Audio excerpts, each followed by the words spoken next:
എന്തായാലും ഇവരെല്ലാം തന്നെ പഠിപ്പിക്കുന്നുണ്ട് അതേപോലെ ആട്ടം എന്താന്നുള്ളത് പഠിക്കാനൊക്കെ അവിടെ അതിഥിയുമായിട്ട് റെഡിയാണ്. വിഷ്ണു, ആർക്കൊപ്പമാണുള്ളത്? ഞാനിപ്പോ കോഴിക്കോട് നിന്നുള്ള നേഹയുമായാണ് നിൽക്കുന്നത്. നേഹ നേരത്തെയും കേരള വിഷനൊപ്പം ഒരു പെർഫോമൻസ് കഴിഞ്ഞ ആളാണ്. അതായത് ഒരു ഗ്രൂപ്പ് പെർഫോമൻസ്, ഗ്രൂപ്പ് ഡാൻസിൽ കേരള വിഷന് മുന്നിൽ ആ ഒരു പെർഫോമൻസ് കഴിവ് കാണിച്ച ഒരാളാണ്. ഇപ്പൊ വീണ്ടും കുച്ചിപ്പുടിക്കാണ് എന്നുള്ളത്. ഇനി നാളെ വേറെ നൃത്തമുണ്ട്.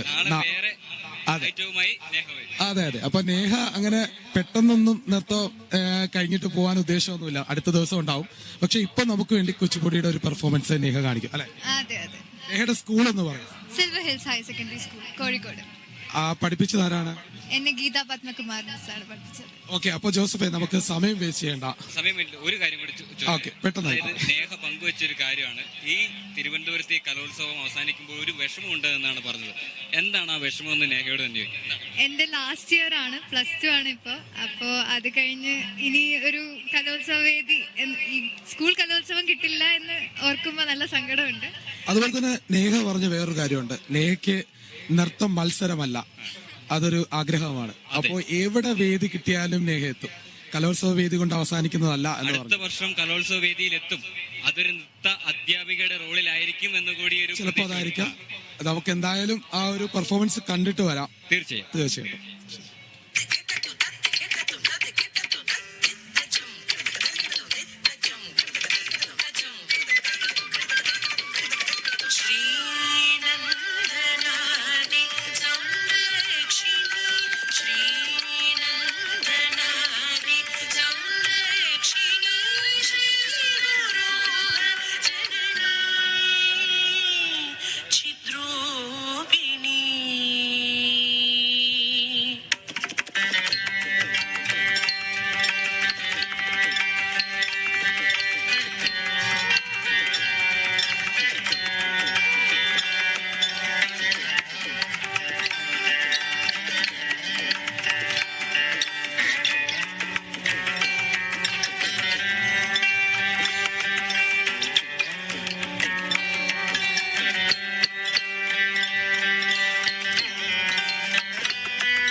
അതിഗംഭീരം എന്ന് മാത്രമേ ഒറ്റ വാക്കിൽ ഇതിനെ കുറിച്ച് പറയാനുള്ളൂ. അതെ അതെ. പക്ഷെ നൃത്തത്തോടൊപ്പം നേഹയ്ക്ക് വേറൊരു ആഗ്രഹമുണ്ട്. എന്താണ്? നമ്മളോട് ചോദിച്ചു എങ്ങനെയാണ് ഒരു മാധ്യമ പ്രവർത്തകയാകാൻ പറ്റുന്നതെന്ന്, അല്ലെ?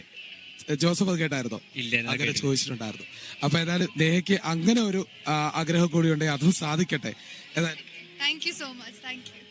അപ്പൊ കലോത്സവ വേദിയിൽ നിന്ന് ഇനി ജീവിതകാലം മുഴുവൻ തിരിഞ്ഞു പോകാൻ ഒരു ഉദ്ദേശമില്ല. അത് തന്നെയാണ് മാധ്യമപ്രവർത്തകയായിട്ട് പറഞ്ഞു കൊടുക്കും. അപ്പോഴേക്കും നമുക്ക് റിയാസിക്കയുടെ അവിടെ ഒന്ന് പോകണം. പ്രധാന വേദിയുടെ അവിടെ നിന്ന് ക്ഷീണിച്ച റിയാസിക്ക വെള്ളം കുടിക്കാൻ വേണ്ടി ഇറങ്ങി എന്നാണ് അറിഞ്ഞത്. റിയാസിക്ക ഏത് സ്റ്റാളിന്റെ മുന്നിലാണ് എത്തിപ്പെട്ടത്?